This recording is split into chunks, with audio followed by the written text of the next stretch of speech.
brutal on.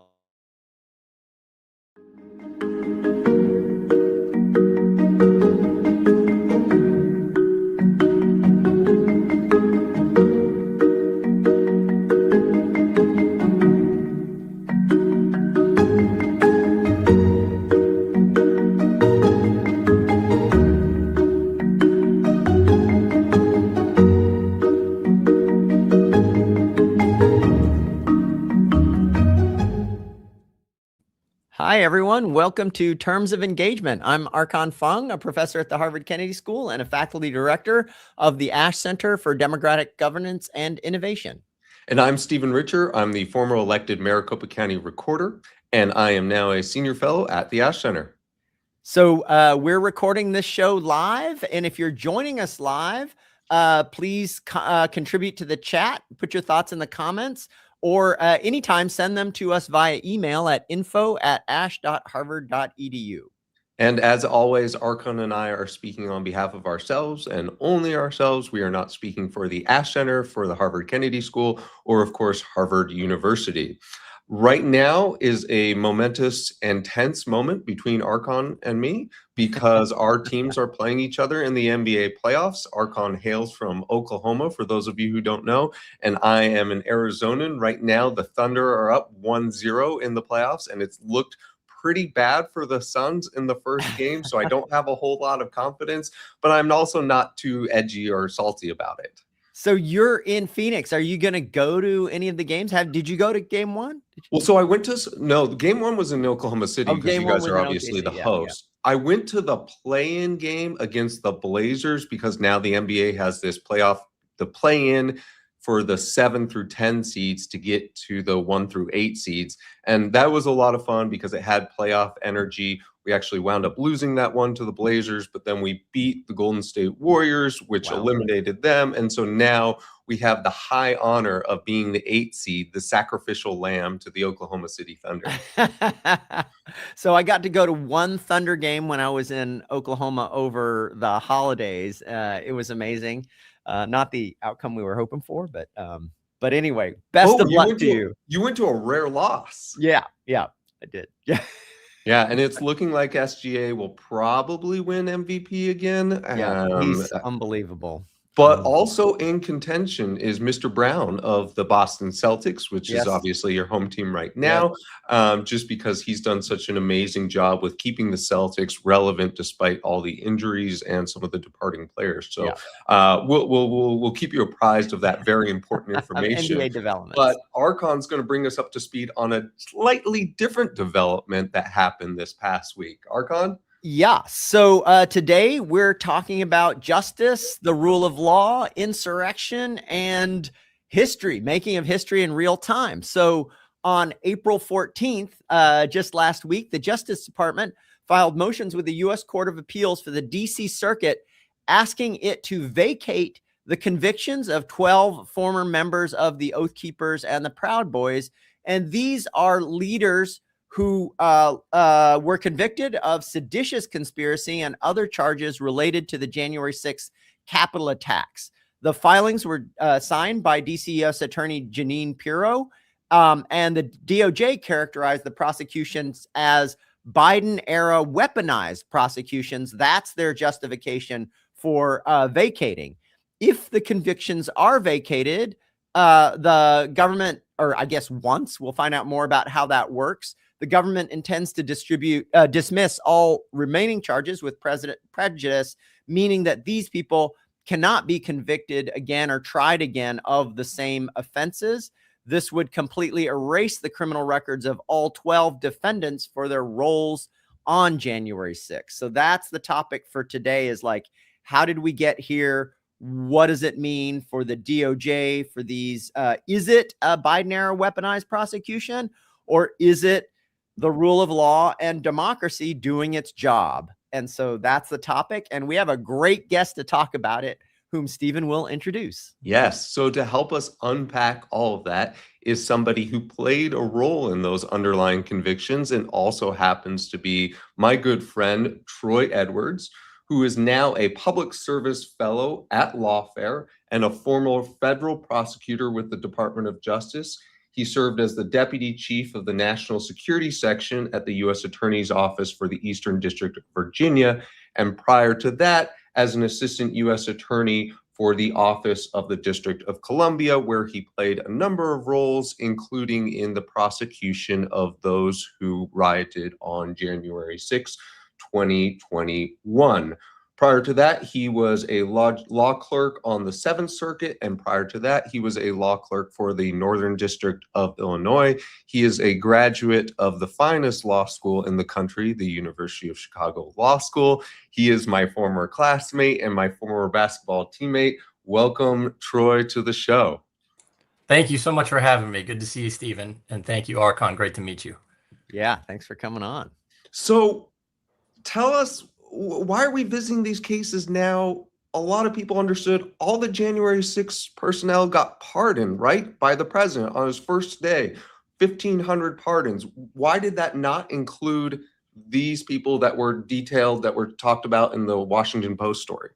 Yeah, so I don't know is not the greatest first answer of your guest, but there was an executive order during the first day of the administration in January 2025, where President Trump did pardon almost all of the defendants that had been convicted for offenses related to January 6th.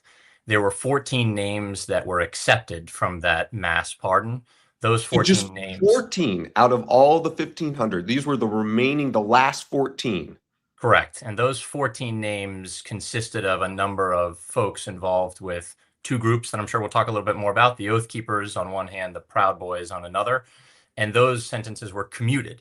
And we can talk a little bit about the difference between pardon and commutation, but that they received something different than a pardon. And so that's why we're here. And do you know why the president chose to commute those rather than pardon those, as he did for all the other January 6th related offenses? And just it was well within his power to pardon these 14 people if that's what he had wanted to do. Is that correct? That's right. I mean, there is the pardon power in the president's hands, and there is normally a process, and we can talk a little bit about that through the Office of the Pardon Attorney, and the Justice Manual lays this out in detail about all the steps the pardon attorney usually takes.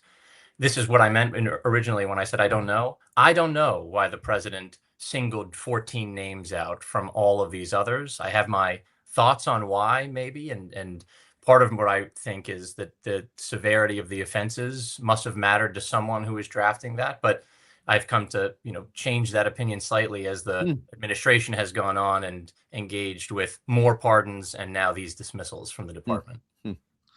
So pardon means just basically the slate is wiped clean. It's like you never committed the crime. You don't have a criminal record. You're obviously, if you were serving a sentence, then you're released. Commuted means that the sentence was shortened, but you still have a criminal record, right? And you were still, that conviction stands. Is that an accurate description? Slightly. So okay. I would view it, I would add one more element to this kind of gradation of actions that the administration can take, any administration can take, right? And I would add these motions to dismiss that we're seeing from last week into that spectrum. So your characterization of pardon versus commutation, I think I'll start with where it was right. The commutation is right? That this conviction stands, that the sentence may have been too long. There were times during a new administration where they thought that the crack cocaine sentencing disparities that existed in narcotics prosecutions ended up in far too long of sentences for crack prosecutions, which was arguably rooted in kind of a racial history.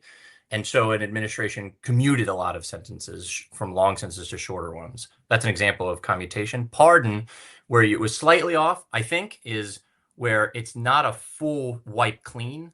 It is the Department of Justice, in an Office of Legal Counsel opinion, once described it as it's a presidential forgiveness. It is, this conviction may still stand in certain conduct ways, but the civil disabilities that extend from a conviction, those may be wiped clean. So you may be able to vote again in certain states. You may be able to serve on juries. But so think about this dynamic between the conviction and those disabilities, but the conduct still stood from a pardon. It's that the government is not acknowledging that the crime didn't occur. It's just that everything that came from it may be wiped clean.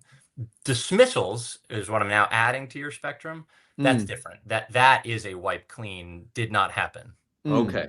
All right. So dismissals, commutations, pardons, dismissals would be like the charged in the indictment and the conviction never even happened. That's right. Yes. Okay. And here what we're talking about is something different still, which is vacating, or what's the word for, and is that equivalent to erasing both the conduct and forgiving? Yeah, I think this is the product of an iterative process that the department appears to be going through, because the case was on appeal after convictions, meaning the case had gone from investigation to trial, jury verdicts came, some of them being guilty, which we can talk about. And now it's on appeal. The defendants have appealed just as their right. The government has now moved to vacate the convictions, which is step one, remand to the district court, and then ask for the district court under a new rule, Rule 48A, separate and apart from the motion to vacate convictions. Right, 48A at the district level now will dismiss the case. Okay. So before we get into the why now and what does this mean for the Department of Justice and what does this mean for the United States, what does this mean for the well-being of democracy, tell us a little bit about who are these people, what were they convicted of, what was your role in it? Yeah. And then in that, explain what seditious conspiracy is, because on the side of the people who think that the 14 people were overcharged, they would say, well, maybe Troy, dust off this charge, which hasn't been used for a long, long time, to go after these 14 people. And now we're rebalancing the scales. Yeah, so I think the history matters. And so if it's okay, I'd start with that, because the same way pardon and commutation and dismissal gets thrown around, I think sedition, seditious conspiracy, insurrection, treason get thrown around, and each of them have significantly different meanings. And so rather than put it in kind of a gradient, I'll just kind of throw out some of the terms. Treason is a constitutional term, right? Article 3, Section 3 specifically defines what treason means. The framers kind of limited it to two things, right? Levying war against the United States or providing care to or aid to our enemies. And then they put some weird mechanics in that definition by requiring a certain number of witnesses. And the punishment is as severe as death. This is not that, right? This is a federal statute that was charged in these cases, not treason under the Constitution. There have only been about 30 or so treason cases from the late 1700s to now. And so colloquially, I think a lot of Americans use the term treason in January 6th. I will likely be very careful and use the legal terms of art. Now we can talk about how we think about it, but in terms of the legal terms, it's not treason. So it could be true to say the activity was treasonous in the colloquial sense, but it was not treason as defined in the United States Constitution and as a criminal charge would contemplate. Yeah. Or we don't know. It was just, they just weren't charged criminally for that. Fair. Right. That's what I was going to say. I think depending on how broad one uses the term treason, it could colloquially be described that, again, depending on the user of the term, but I've tried to avoid those because I think it blends too much with the legal charges that the government can bring. And so that's one, set it aside. Another is insurrection. I think we see that used even more than treason. Yes. And I think the reason makes some sense. I mean, you look at the behavior on January 6th and you see a lot of violence from hundreds of the folks, not everyone, but hundreds of the rioters or the protesters or the defendants, whatever term of art you use there. They were violent. They assaulted police officers. They assaulted other folks trying to stop what was happening. And so I think that's why you'll see a lot of folks use the term insurrection, because the definition, right, is that it is this violent rebellion. Okay. The reason I'm careful with that term is that's also a federal charge. 18 U.S.C. 2383 is engaging in an insurrection or rebellion, and it has roots in Civil War history. That was not charged. So just like treason, 2383 was never charged in any of the January 6th cases. And so I think a lot of folks, again, reasonably, will talk about the January 6th insurrection. I want to be very careful and say I think that that's a colloquial use of the term, not one I've used here. The one that was, it's not a charge that was involved in any of these cases. It's what you might write if you're writing for a popular publication, but not what you would write in your charging complaint. I think that's right. Okay. And so, again, set that aside. And now the next term, sedition. You may think, okay, that's what was charged. It was not. It was seditious conspiracy. So I think, and there's a difference throughout history, right? Sedition has its roots. It's good. There's a colloquial term and then a legal term. Sedition, the word sedition, has this root in the late 1700s when John Adams came up with the Sedition Act and engaged in one of the most controversial statutes in American history by targeting a number of folks who were speaking out against the administration and using the printing press to engage in what John Adams did not like. And so charged folks like Matthew Lyon up in Vermont, I think, is the most famous case stemming from the Sedition Act. And I remember looking into this because it is very different than what exists in the statutes today, because when John Adams left the administration or left his post, that statute went away. Thomas Jefferson was a huge opponent against the use of the Sedition Act to violate against free expression of free speech. Okay, so it's not sedition. That attempted, I think Woodrow Wilson attempted to bring that back to life at the beginning of World War I in 1918, failed. Set that aside. There were dozens of prosecutions in that. This statute does not track from that history. Okay, so what was it? It was seditious conspiracy, which is 18 U.S.C. 2384. And that statute stems from the beginning of the Civil War. There were elected officials who knew, they engaged in exactly what we're doing here, talking about these various terms and what tools are available to target against folks who were rebelling against the United States in this Civil War. They knew treason was a tool, but it was both too harsh and too narrowly defined. And so they couldn't use it the way they wanted to use it.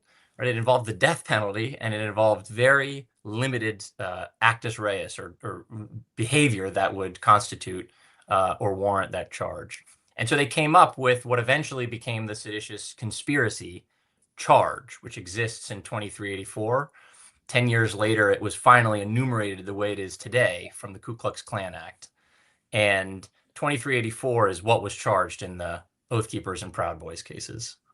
And that says... Yeah, what is it? Yeah, what is it? Good question. This has been the most nerdy buildup of our lives here. No, this is great. Very excited. So 2384 outlaws folks who conspire with one another, one or more people conspiring together to do a number of things. I think about 5 or so. I don't remember them all. Some of them is conspiring to levy war against the United States. That was not charged. This is another colloquial misconception. Conspiring to overthrow the United States is a term you often hear reported on. That was not charged. Okay. What was charged in these cases was opposing by force the authority of the United States government, conspiring to do that, 1. And 2, conspiring with one another to prevent by force the execution of any United States law. Okay. And then the question becomes, so what does that mean? And we can kind of dive into that, but that's the very specific terms of seditious conspiracy that were charged. Opposing the authority of the United States. So think the government qua government, right? The system of the election process playing out, conspiring to oppose the authority of that election system. And then the second prong charged was to prevent by force the execution of any of these laws. And there are specific laws, I'm sitting here telling Stephen, he's the expert in this, but specific laws that govern the mechanics of the electoral process. Oh, okay. On that one. Right. What was identified here in these cases was the 12th Amendment, the 20th Amendment, and the Electoral Count Act, or 3 U.S.C. 15. I see. Okay. So the Washington Post leads with like, these are the worst of the worst sort of thing in January 6th, that if you don't buy the narrative that January 6th was a peaceful day, then, which it wasn't, then these are the worst of the worst. And you've just taken us through this nice sort of very sterile definition of what seditious conspiracy is some guys plotting to disrupt a government proceeding. But do they have to use force? So they have to talk about using force, and then it has to be interrupting or opposing the authority of the U.S. government. I mean, it sounds like you did some pretty good lawyering, right? I mean, it's very specific on, yeah, they're trying to interrupt the certification of the electoral count to appoint the next president of the United States. I mean, a key term in the statute is by force, and that's what makes it so grave. Okay. Is to oppose the authority of that government by force. Take away the force, you start to run into First Amendment problems. You start to run into... It can't just be the three of us talking about maybe using force. And that's why, I hate to put my lawyer hat on. If we start concentrating our minds on an agreement where we agree to use force to oppose the authority of the government, we have now reached a collective mind or an agreement of the minds. That's a conspiracy. If we are agreeing to do something criminal, that is a conspiracy. Even if we never show up and try to hurt anyone or break a window or anything like that. Yeah, I mean, take yourself out of January 6th for a second and think about conspiracy law generally. If the three of us sat here and came up with an agreement that we all reached. Let's rob a bank. To rob a bank. And we, and this is, we lay out some terms, not all the terms of how to rob that bank. We maybe narrow it down to 3 banks, and we agree you'll be the driver. Maybe you will be the driver, but maybe I'll have a gun. Maybe you'll have a gun. And we loosely all agree, though, that we're committing a crime. We are going to rob this bank. We've reached that agreement. You've potentially committed a conspiracy. I see. And now you travel the kind of temporal line of how far we got in our planning, and that's where prosecutorial discretion comes in. Yeah. Right. Okay. Well, did they just talk about it for the first time, and were they drunk? Did everybody reach that agreement? Or boy, they came up with a lot of details, and they wrote this blueprint out. And maybe so you they start bought to some see guns and exactly the car and painted it or whatever. Yeah. Okay. Gotcha. So this wasn't just 3 dudes. It was not. It was not. It was not. And that's why I want to get back to Stephen's point about whether it was sterilized or not. My description is probably too lawyerly. The reason I think Washington Post and other entities may say it was the most serious, I think depends on the prism through which you're looking at January 6th. So if you're looking at it through the prism of violence, no. The Oath Keepers in particular were not a particularly violent group, right? That day. Sorry. Yeah. I want to narrow everything I say here to this day, unless I kind of default otherwise or accept otherwise. So here, I mean, the Oath Keepers, a small number of them were charged with assaulting an officer in the Capitol. Not everyone. And the conspiracy charges, rooting from seditious conspiracy and others, they require an agreement to do something by force, but not to have executed on that force. Now, set that aside. There were also the Proud Boys. A number of the Proud Boys engaged in violence that day and were charged accordingly.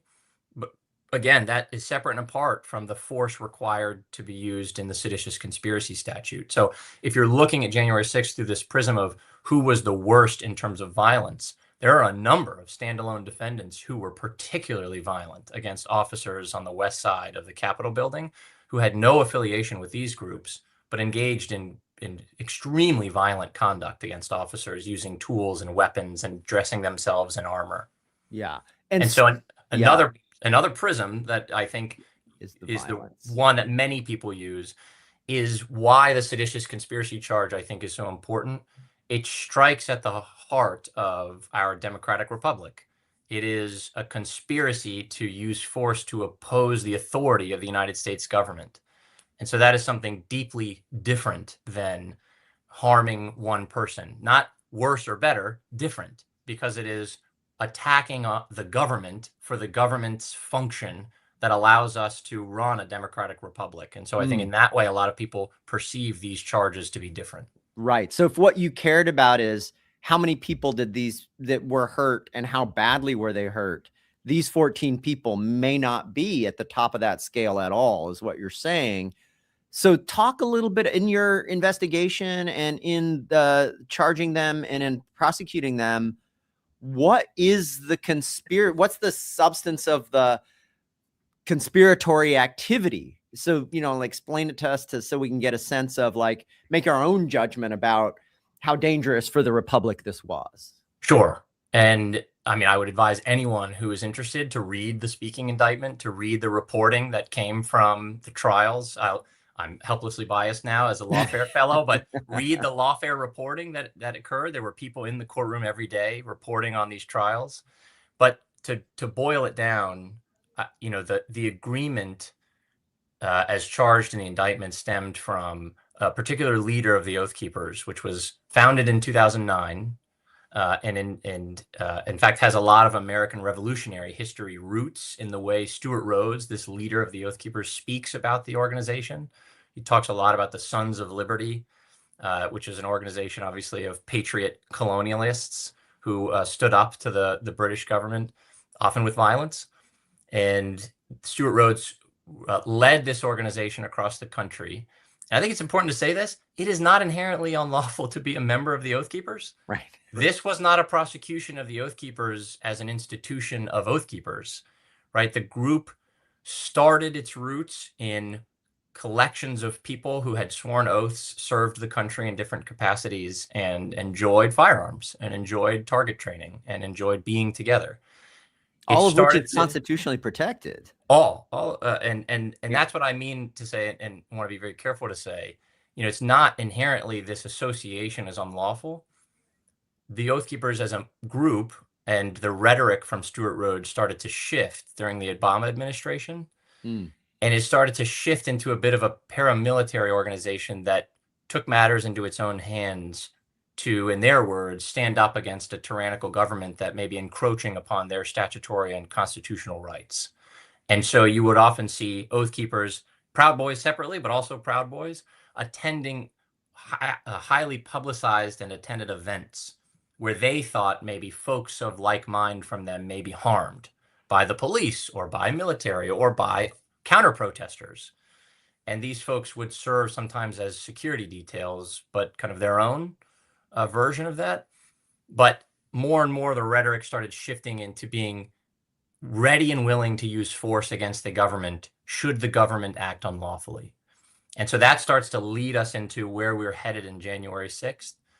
Post the election, the 2020 presidential election, there was a lot of rhetoric and claims by President Trump throughout the country about how the fraudulent election occurred and how it occurred, and that it would be unlawful to engage in this transfer of power because of the fraudulent nature of this election. Okay. Stewart Rhodes and the Oath Keepers began to discuss this fraudulent election and the folks who we've charged through the terms of this fraudulent election and through the terms of what was known as the Insurrection Act. Take a step back. The Insurrection Act is a very broadly worded statute that empowers the President of the United States to put down insurrections by recruiting militias or similar groups, and sometimes you'll hear the term irregular militias, which matters, in states across the country, to use them as extensions of the federal government to then put down rebellion or insurrection. And there's plenty of smarter people than I am who have written about this statute and whether it should be amended and whether it should be something we focus on as we approach elections. And Stewart Rhodes and a number of these defendants discussed this Insurrection Act as a chance to, if the president or Stewart Rhodes invoked the Insurrection Act, to weaponize to arm themselves with the firearms that they stashed in Virginia and bring them into DC, because they would then use it to stop the peaceful transfer of power if the president or Stewart Rhodes gave the green light. And now you start to see the contours of this agreement. And obviously there's a lot of evidence that was shown at trial through messaging across all these group messaging applications, and then all their actions in concert with one another. And when you lead up to all their messages and their actions in concert with one another, and you produce this evidence, the government's allegation, at least, was that there was this agreement to oppose by force or stop the execution of these laws by force. Well, not just the government's allegations, right? Because this went to trial, right? And these people did not plead guilty, I don't believe. They were convicted, right, by a jury of their peers. Mix of both. Some pled guilty, some cooperated, and some went to trial. And so all of these people got guilty charges one way or another. You were part of that team that charged some of these, got the indictment from the grand jury, took them either to trial or took them to the defendant, and they entered a change of plea. You got those. They've been serving, I guess, a sentence, but they've also been appealing this. And now it looks like the Department of Justice is going to drop its role potentially in those appeals and then potentially have the sentences in the district court, in the trial court, vacated. So now, taking us a little bit out of the nerdy legal stuff, why is the Department of Justice doing this right now? Yeah, so, being on the outside now, which is strange for me, my best is just a guess, but the defendants had appealed the convictions to the DC Circuit. Their opening briefs were due the Friday of last week. And so had those gone forward, the government would have had to then respond. And so my read on this is, I think, given the public rhetoric out of Todd Blanche's mouth and his conduct in firing prosecutors and dismissing cases, he would have to account for what President Trump would think of that because of the way he runs this Justice Department. And so I think he accounted for what President Trump would think when he filed an opposition in response to those appellate briefs, saying it was a seditious conspiracy, because anyone who's been reading the current administration's narrative about January 6th would know that that's in conflict. And so I suspect, unfortunately, the way the Justice Department's not supposed to conduct itself, but I suspect Todd and the Justice Department decided that they didn't want to cross the narrative that the administration has put out, and so it's easier to drop the case. So this is so interesting. Just a nerdy legal point. So what's happening is the government, the Department of Justice, is deciding not to respond to the appeal. Is that right? So it's actually passive, not active? It's more active than that, in that it's not that the defendants filed their brief and the government decided not to respond. It's that before the defendants needed to file their brief, the government said, no need, DC Circuit. We've dropped the case now. We're moving to dismiss the case, vacate the convictions. There's no appeal anymore because we're going to take away the conviction in the case. I see. And so in that way, it is active, and it is different than the president's pardons, because the president had taken his pen and pardoned a number of defendants through the executive branch's authority to do so. This is the Justice Department doing it, which is supposed to be a partially independent agency. And I say partially because obviously within our structure, the president picks an AG, but it is supposed to be an independent agency as far as it enforces the criminal law. And this is now the Justice Department stepping into that fray and doing what the president didn't do. Interesting. So just take it out of the J6 context for a second. What are other instances, or the kinds of instances in which either the Department of Justice or just an AG in a state would decide not to, I guess what they're deciding to do is drop the charges at this kind of late stage? Yeah, I mean, we've seen it in the Mayor Adams case in New York City. It was a similar element to that. We saw it in the Steve Bannon case recently, where the Justice Department tried to drop the case. When would it happen for not seemingly politically loaded? Right. Like it later learns that it no longer thinks that's in the interest of justice. Either how we view the underlying crime maybe has changed culturally. Or the government made a mistake. That right there. That I think is a good example. I hesitate strongly to make this parallel, but I think a possible example of this is kind of the exoneration project, type of work where you've DNA now evidence shown, for exactly. Yeah. And you can imagine there's been a conviction, there's a sentence, sometimes very long sentence has been served. That person is still in jail. The government says we're dropping it all because of new evidence that's come to light. Note that that's not what the government happened wrote here. in its filing here. In fact, what they wrote here was just that this was in the interest of justice. And yeah, right. So on that, is there a little more explanation about why the government is changing its position that's on the record that we can kick the tires of? Not yet, though. Representative Raskin from the Jan 6 House Select Committee has filed an amicus brief requesting that the courts appoint a third-party amicus to defend against it, because here the government and the defendants are aligned, and so there's no one on the other side of the debate. We've seen that before. We saw that in the Roger Stone or Michael Flynn case in the first Trump administration when Judge Sullivan in DC appointed an amicus. I see. And there was some discussion of that, I think, in the Eric Adams case as well. I don't know whether it happened or not. But. Yeah, that's right. And so what you'll see here is possibly more explanation from the government if the DC Circuit appoints an amicus or requires the government to file further briefing, or the district court. Keep in mind, there's two steps here, because if it goes back to the district court, Rule 48A says the government can move to dismiss an indictment with leave of the court.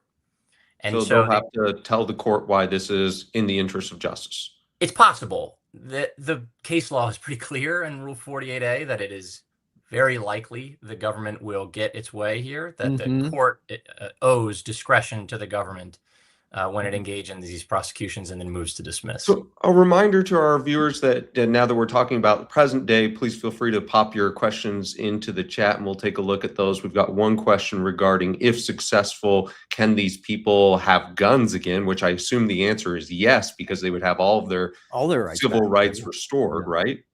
Sure, and that brings up an interesting factual point in the case, which is what set the Oath Keepers apart is they engaged in planning a quick reaction force of folks who had staged rifles and other firearms in a hotel in Virginia to have at the ready. And so, yeah, with a motion to dismiss, there is no conviction, there is no case. And so it is very likely they'd have their constitutional rights restored. You put, when you were talking about the why, I asked you why now, you referred to acting Attorney General Todd Blanche a number of times. Is he the moving force behind this, or is this U.S. Attorney Puro for the District of Columbia who's calling the shots here? That I don't know. Okay. Yeah, I don't know. I say Todd Blanche because of the way he has spoken about the cases and the weaponization group that is engaged in investigating prosecutors and the Biden DOJ, which investigated and prosecuted these cases. Though, just something for the listeners to remember, these cases, the investigations began during the first Trump administration from Jan 6th to January 20th. And so these are, I push back a little bit on that and push back slightly on the corrupt DC jury and DC judges because I remind the viewers and listeners that there were acquittals in these seditious conspiracy cases. A number of the defendants had been acquitted by both the judge. Oh, is that right? Not all of them went through. Yeah, that's right. Oh, interesting. Yeah. Yeah, go ahead, Stephen. Few people want to know if you're wrongfully charged and wrongfully convicted, are you entitled to any sort of compensation? Yeah, this is an area I don't know well, but I believe the answer is yes, that they can petition or sue the federal government. And then the federal government, the DOJ, has to make decisions as to whether to defend the prosecutors or use their money to fund private lawyers to defend the prosecutors. And so there's a whole process that plays out, but I know that that is an avenue of redress that typically defendants have. Yeah. Can I, and this doesn't go to your legal expertise necessarily, though you have much more exposure to answer the question, but on the case for dismissal, it kind of, as you say, is very hard to separate from the administration's narrative of January 6th. And so I could imagine many, but so three that come to mind about why we're not moving forward as the DOJ to defeat the appeals. Number one is we think it was peaceful. So the force aspect of seditious conspiracy is not there. That would be one.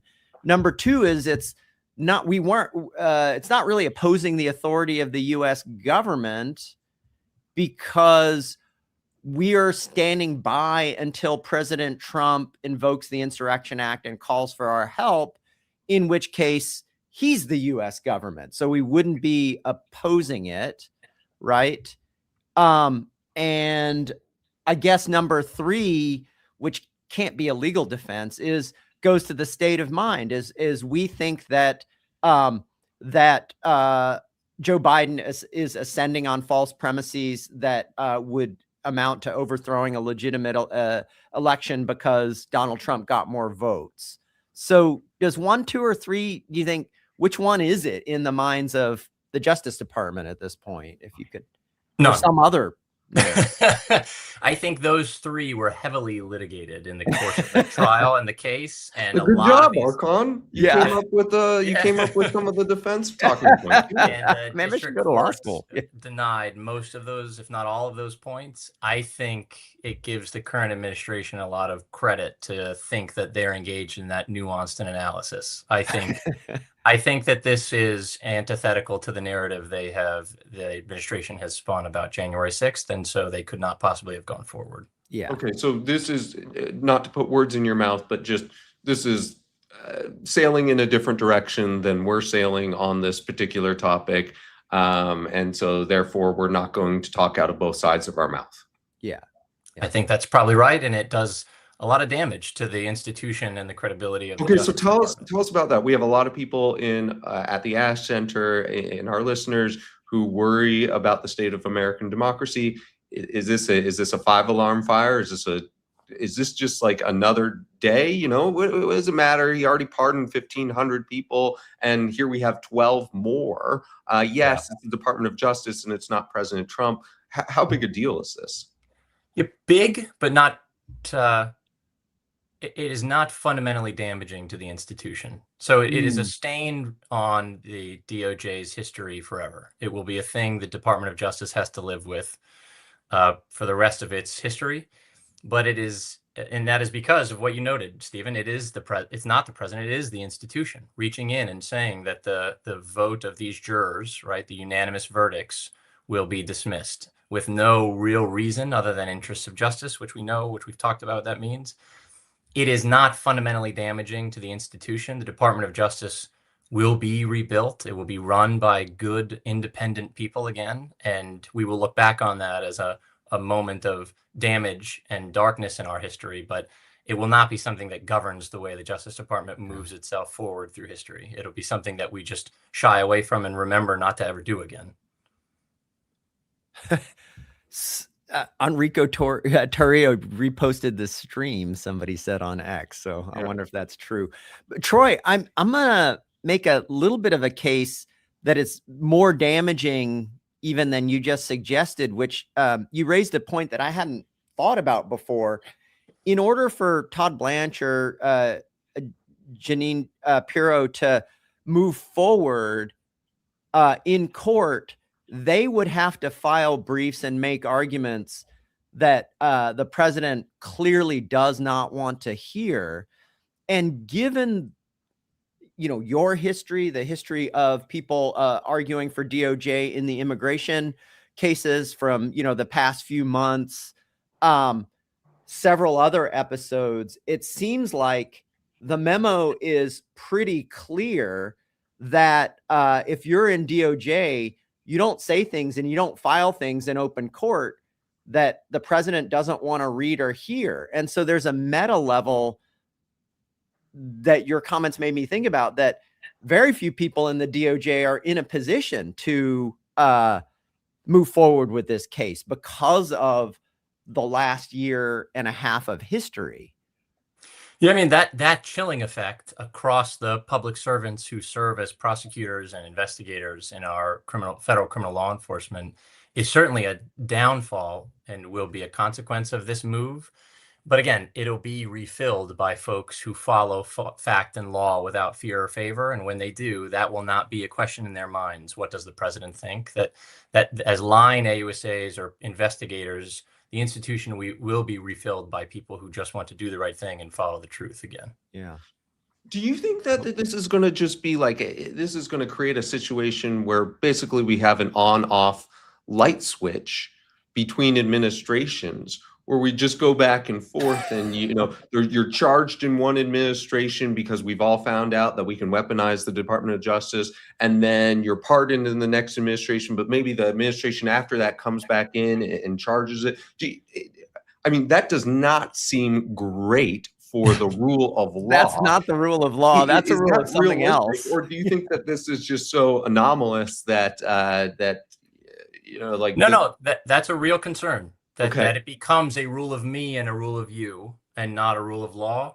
There are much smarter people than I am, very smart people getting together across this country, former public servants, political appointees, people who are of the Department of Justice history, and thinking through, not rebuilding the Justice Department, because you don't put squeaky staircases back in your house when you're rebuilding, right? They're reimagining it. They're figuring out, how do we prevent this ratchet up or ratchet down problem that swings back and forth? You do it through possibly statutory legislation. You do it through codifying parts of the Justice Manual, which serves as the kind of inner constitution of prosecutors and the DOJ. You do it by reimagining how the Justice Department can function in a more independent way. So that's a sense of optimism in a way that it's a little bit what was the famous Obama-Biden conversation? Don't let a disaster go to waste, or something like that. It was very different context. But are you saying that, hey, maybe this is an opportunity to reimagine the Department of Justice? Maybe it had some imperfections before, and maybe that this is just sort of like having us all think about how we want this department to function in the future?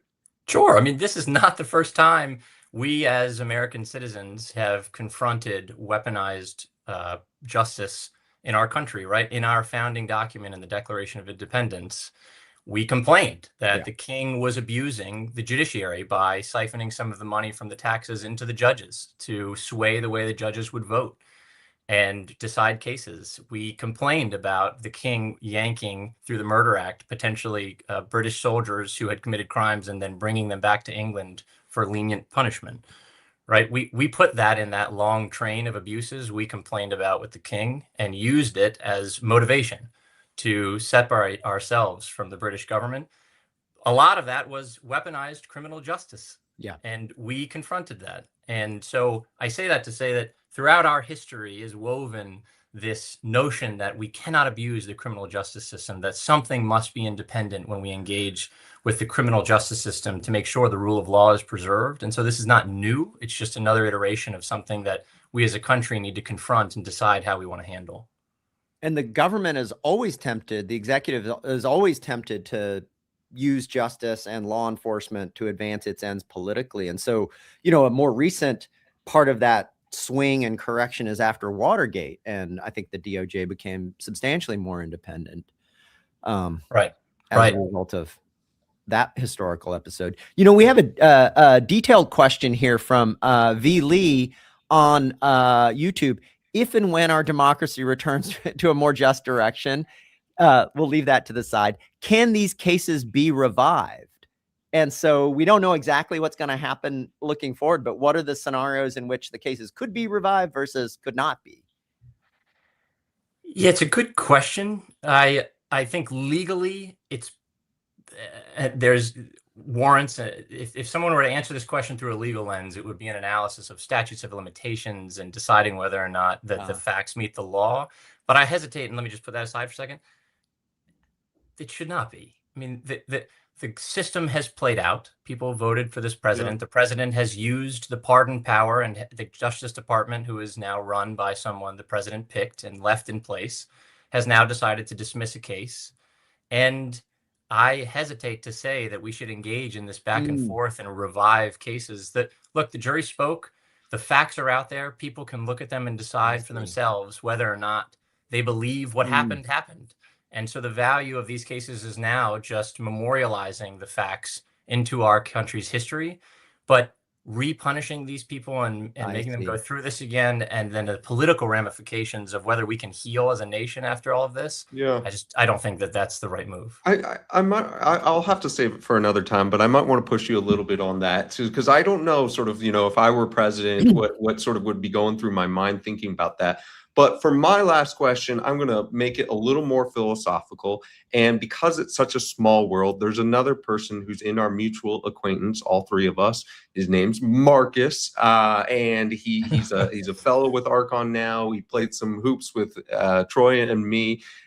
He might say something to the effect of, you guys are talking about this like the weaponization of law enforcement is brand new. And lots of communities have been saying law enforcement has its problems, it's politically charged, it's an insider's game for a long time. Has it changed your perspective on that dimension, the recent events? No. Because the trend line of the Justice Department had been to look in the mirror and figure out how it could better itself and be a better institution. It was never perfect. It was far from it. I believe we've got the best criminal justice system in the world, but it is also highly imperfect. And so I think the Justice Department in recent years had been looking in the mirror and figuring out, particularly on local matters, and I say that, as smaller matters, not purely local as a law, and deciding how to better serve communities and be there for their community. And so to say that this episode of the Justice Department's history is just a new iteration of that, I think downplays what's happening here from the Trump White House and how this Justice Department is conducting itself. Yep. And that's probably how I would respond. Yeah. That's how you have responded. Yeah, to Marcus. Yeah. Marcus in particular. So I have a kind of bigger, more meta, kind of speculative last question. And you indicated, like, I thought your answer was really interesting and not what I expected about, I don't think these people should be recharged, right? It's part of the process playing out. And one pattern, I think, in American history is after these fissures, we try to come back together in some sort of unity. And so you see this in President Johnson pardoning Confederate leaders. You see it in President Ford pardoning Richard Nixon, like the desire for unity. But other countries say, no, a crime for democracy has to stand and be punished. So the former president of South Korea is in jail. Bolsonaro is convicted. So those are two very, very different ways of saying, how do we hold together as a democracy when we've gone through a bad period? And I guess I really worry that the vacating of these seditious conspiracy charges for these leaders will excuse the act and paste over what I regard as a crime against our democracy. So how are you on the we've got to come together afterwards versus no, we have to remember what happened and the people who committed those crimes against the republic need to be punished? Okay, almost both, but that last part, I think that is a punishment-centric model of justice. And in my view, that is not the heart of what the Justice Department does. And so I think it risks larger damage to the institution and inability to heal. And so I think if I had to pick between your two, I'd pick the former. I would not propose we re-engage in these specific cases and recharge these people. Yes. Do I think what has just happened is normal or good? No, I don't think it's normal. I think it is not what the Justice Department does or how it should function. It has happened. It has happened through procedural mechanisms that exist in our federal law and our Constitution through pardons and motions to dismiss. I don't think we should look backwards now and recharge people. I think we should look backwards for remembering what has happened and never repeat it. And in terms of how to move forward, whether it should be some public accounting with the facts memorialized or some charges, that's just not my place to say. But re-digging up these particular individuals and their cases to me is not productive toward moving forward and healing. Yeah, sort of Archon, was Nuremberg important because of the punishment exacted and delivered, or was it important because of the establishment of a clear historical record? It's the history making. And in this series of cases, I think what happens in the law is very important to history making and remaking. And I don't, none of us know how it's going to play out in 5 or 10 or 50 years. But I think it's an important part of the story. There's a legal part of the story and a history part of the story, and they're deeply intertwined right now. Yeah, I think that's right, but the facts are there. That's the value of these prosecutions now. It's been rendered to just memorializing the history, and so now it's up to the country to decide which leaders to pick in terms of how they talk about that history. And I always tell people in the election administration context that if you're interested in facts and if you're interested in real law, spend less time on social media and more time with courtroom transcripts and documents officially entered into the court. And Troy, you have played an important role in that. And so we thank you very, very much. Thank you for coming on to the show. My last question is going to be, who is going to win the NBA championship this year? Because that's what we opened the show talking about. And Archon will hopefully not be too offended if you don't say the Thunder. Yeah. What about the Celtics? That would be an incredible comeback after all these injuries. That would be beautiful. I've got a crazier projection that Silver, who is a Chicago law alum, is going to reach in and bring the Chicago Bulls out from the and give them a chance. A new dynasty, the Bulls dynasty. Once again. Well, you know, that seems to be the type of world we're operating in these days. So, all right. Well, thank you. Thank you to all of those of you who joined us live. As always, we record these and post these to YouTube and to all places where you can listen to podcasts. We appreciate Ralph and the production team, as always, in putting this all together. If you have any questions, comments, concerns, or ideas for future programming, please email us. We do appreciate that. Archon and I always enjoy hearing from some feedback. That's info@ash.harvard.edu. Archon, take us home. Yeah, and huge thanks to Troy. I thought your just incredibly detailed and nuanced and expert account was extremely illuminating. So thank you very, very much for that. No, thank you both for having me.